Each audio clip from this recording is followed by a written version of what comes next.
தமிழகமெங்கும் கிளைகள் கொண்ட Annamal institute of hotel management and hospital management படிப்பில் சேர்வதற்கான அட்மிஷன் நடைபெறுகிறது.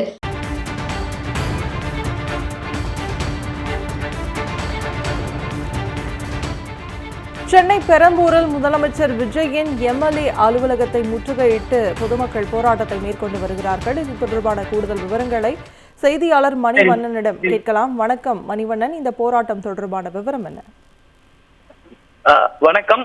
சென்னை பெரம்பூர் சட்டமன்ற உறுப்பினரும் தமிழ்நாடு முதலமைச்சருமான ஜோஸ் விஜயனுடைய அலுவலகம் முன்பு பொதுமக்கள் தற்பொழுது முற்றுகையிட்டு போராட்டத்தில் ஈடுபட்டு வருகிறார்கள்.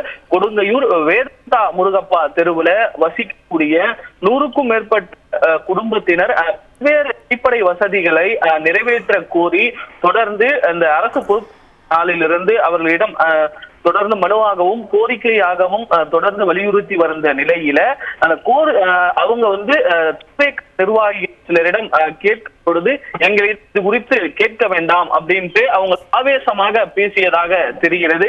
இதனைத் தொடர்ந்து ஆத்திரமடைந்த பொதுமக்கள் உங்களுடைய அடிப்படை வசதிகளை உடனடியாக நிறைவேற்ற கோரி தற்போது அந்த பெரம்பூரில் இருக்கக்கூடிய தமிழ்நாடு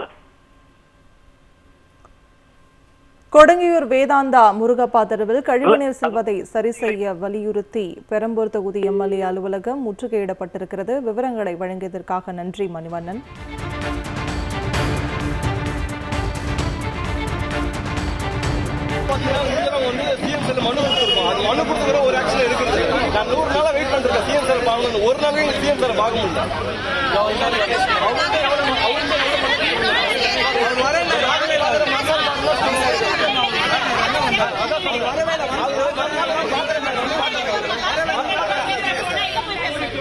எல்லாருமே பேசினா தீர்வு வராது.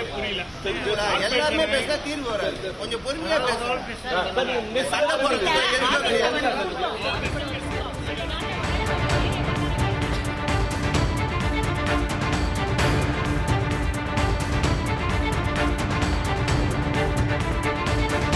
தமிழகமெங்கும் கிளைகள் கொண்ட Annamal institute of hotel management and hospital management படிப்பில் சேர்வதற்கான அட்மிஷன் நடைபெறுகிறது.